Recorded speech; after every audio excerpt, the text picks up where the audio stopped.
So what I would do a lot of times is I would box certain things up so I'd only have to feel what I wanted to feel when I wanted to feel it. Have you ever wondered how narcissists manage to hide their true selves and manipulate other people? Maybe you find it confusing of how they can just seem like one thing is happening, then they switch to another thing. Maybe you're struggling to comprehend how can they actually compartmentalize their stories and their emotions? What does it actually look like? Well, join me today as we dive into the world of narcissistic compartmentalization. Explore some of the impacts on what it does to the narcissist, to you, what this actually looks like on a day-to-day basis. If you guys are new here, my name is Ben Taylor. I'm a self-aware narcissist on this channel to provide awareness about narcissistic abuse. I'm the founder of Raw Motivations and your guide in the 7-day challenge called Escape Toxicity, which is our plan of helping you move forward out of the toxic relationship into the healing journey that we have prepared for you. This whole journey is confusing and it's hard for a lot of people to be able to navigate. So we try to script it out so you have a community that's going through that 7-day challenge at the same time, and you're able to step into the certainty of whose fault was it? What about reactive abuse? What about shame? What about guilt? What does this look like when you're dealing with a narcissist? So check that out. You can click on the link in the bio to help you move forward in your healing, in your journey today. If you want to work one-on-one, you can go to rawmotivations.com. When we talk about this aspect of compartmentalization, it's normally used by narcissists. Sometimes you have other types or other people that use it, or oftentimes will get mistaken for disassociation, of just pushing things away. When we talk about this aspect of compartmentalization, it's this idea of boxing it up, of putting something in a box or in a spot to be able to say, hey, this is that. This is only going to be what I think about in this scenario or with this person. With narcissists, bringing in compartmentalization lets them kind of segment or segregate different pieces of their mind, especially when we talk about emotions and different feelings and what bubbles up from the abuse that they've actually given to other people. When we talk of this aspect of compartmentalization as well, and the boxing up piece, this is a piece that has been very evident in my life growing up. So growing up, I knew about this idea of boxes. That's how I describe it the majority of the time. Because for me, compartmentalization was boxing things up. It was not letting people see my true emotions, not letting people see my feelings. Now, this could be from multiple different aspects of it, of where I didn't want to appear a certain way. I didn't want to look vulnerable. I didn't want to have this shame, or I didn't want to deal with different parts of me. So I was always hiding it, was always moving it to the side. But there was also different pieces that I didn't want to deal with. I didn't want to admit that it was my fault, that it was something that I felt guilty about. I didn't want to acknowledge that. So I would take it and I would box up that emotion, box up that feeling, and push it to the side. Early on growing up, there was times that I would deal with certain emotions in a private manner, in a way that no one else would ever see, because I didn't want to look vulnerable to other people. I didn't want to look bad to other people. So I would deal with that emotion. I would box it up. I would push it to the side. And then if it ever came up, I would feel in my mind, I don't have to deal with it. I don't have to actually process it because I've already dealt with it. This is my way of just avoiding emotion completely, of trying to say it's not safe to actually show emotion. So I would box it up. I would move it to the side. And this happened a lot of times even with the death of family members. It's if I knew something was happening, I would take care of it in my mind first so that when it actually happened, I wouldn't cry. I wouldn't show up with emotion. I wouldn't show up at all. I would just be like, that is what it is. Sounds really callous, really harsh, right? Because what I was doing is I was boxing it up. That was my version of it. That's what I knew at that point.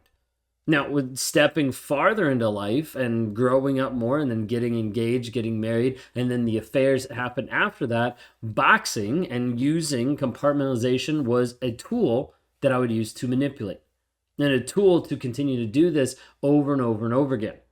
Now, this aspect of compartmentalization, I would then segregate relationships, stories, lies into different boxes saying, hey, this only exists with this person. This truth that I'm saying would only exist with this person. This truth over here is only with this person.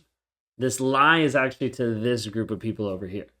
And so it started to segregate and box people and emotions up in different ways so that I didn't have to deal with it. So I didn't have to be accountable to it. And so ultimately I could keep doing the things that I wanted to do while still looking good in all the different boxes I'd place myself in.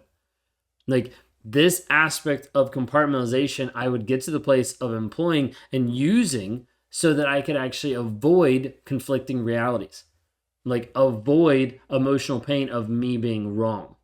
Okay. And I'm not saying that to be the victim. I'm saying that's just what was going through my head. Like, I don't want to be wrong, so I have to be able to avoid this. This aspect of being able to do this would, in my mind, protect me from the other people, protect me from the other things. Recently, I had a meditation. It was probably about probably like a month ago now. And in this meditation, dealt with a piece of shame. There's always different pieces of shame that I'm dealing with, that I'm working through. And what came out of it was this idea and this thought that shame basically was saying to me, it's easier to kill than it is to experience life. And this might be out there because people haven't heard me really talk about meditation or stuff like that. But like when I was going through this, the thought process and the idea was like, it's easier to take things, to box it up, to push it to the side so that you don't actually feel them. So you don't actually experience life because that's too painful. These are like the lies, the stories that I'm telling myself. That's too painful, so let's not deal with that. That's too painful, so let's push it aside. Dealing with your own guilt, that's too painful, so push it aside. Always trying to have this like victim mentality of like, hey, it's not my fault, right? There's so many different aspects to that. But the whole idea was trying to box and push things to the side and sedate and get away from things instead of actually feeling, instead of actually experiencing life, the good and the bad. But oftentimes I'd only compartmentalize and I would shove to the side the things that I thought was bad, however skewed that version was going to be, so that I could do the things that I wanted to do. Think of it this way, like a lot of times you'll have a narcissistic person that will look a certain way, that'll act a certain way, but then behind closed doors, it's a completely different reality. Maybe you're in the relationship now and he's communicating to you really abusive. Like emotionally manipulative, gaslighting, calling you a bunch of names, belittling you, but then out in public, he's completely different. You're like, how can he keep those two separate? Then when you're out in public with him, he's all loving.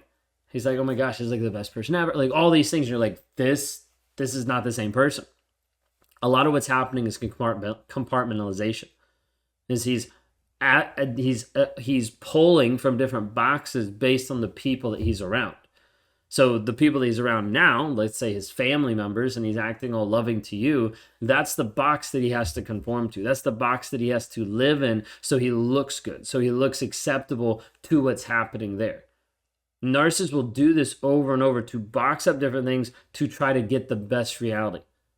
The hard part is it leaves you confused, it leaves your kids confused, it leaves other people confused if they ever see behind the mask. Because they're like, wait a second, what is actually true?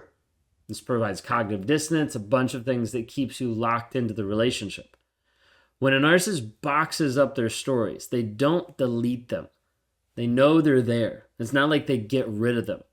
They know that they're there, but they're choosing which version of reality, which box to jump in to be able to manipulate. Compartmentalization a lot of times is used as a manipulation tool. It's used to manipulate and control you. Because if they can separate different aspects of their lives, if they can separate like these feelings and these emotions, if they can separate this reality and this reality, if they can like separate different aspects, they can present this idealized self to certain people, to certain individuals or situations while still having toxic behaviors behind closed doors. This enables a place of maintaining power, like protecting a false image and avoiding accountability. That's what it's about. It's about trying to avoid accountability and continue to move forward. So I would compartmentalize the different realities based on who I was with. So if I was with my wife, that would be that reality, that box, that compartment. And then when I was with the affair partner, I would be in that reality, that box, that compartment. The two wouldn't touch. The two wouldn't cross over until they did. But the two wouldn't typically touch. Because the whole goal is let me keep them separate just enough so that I can step into this box, I can step into this reality and show up a certain way, have a mask, right? Look a certain way. And then I can step into another reality, another box, another compartmentalization of being with another person, and I can show up a different way. Now, in my mind, a lot of times I would just determine this as I have a giant warehouse in my mind. And that would have different boxes. And inside the box would be relationships, emotions, feelings, all that icky stuff, all the different things there. And I would take it, I would box it up. And if it was something that I didn't want to experience again or I didn't want to deal with, I'd kind of shove it back in the dark recesses of the warehouse of saying, hey, that's done with. I don't have to worry about it. But then as a result, it wouldn't be something I would pull back up unless I wanted to. Because this whole piece of being vulnerable and being honest and starting to open up is a whole new world. Stepping into this world of actually trying to open up and be honest, not just with everybody, but with myself, of this is what I'm actually feeling. This is what I'm actually experiencing. It's a new experience. And it's one that we've been dealing with and beating down shame for such a long period of time, because shame has been trying to attack in my mind. Like shame has been like, oh no, you can't share this. You can't open up this way. And I'm like, no, we're stepping into a place of being vulnerable, of opening up the boxes, of pulling the shit out and saying, hey, this is what's actually going on. The more we're able to do that, the more I'm able to identify where I'm at and where I need to go. And so what we try to do with every person that we work with is trying to identify where you're at and where you want to go and how we're going to get there, step by step by step. Unless we get to this honesty, this vulnerability piece, we can't really work with much. If you're dealing with a narcissist that's boxing up and compartmentalizing different pieces and they're not willing to be honest or vulnerable, there's not a whole lot you can work with. If you need help going through this or navigating or trying to figure out how do you start moving forward in the healing process, then reach out. Go to www.rawmotivations.com, reach out today. And if you haven't already, like, subscribe, rate, review. If you're listening to podcasts, thanks so much. And we'll talk to you guys next time.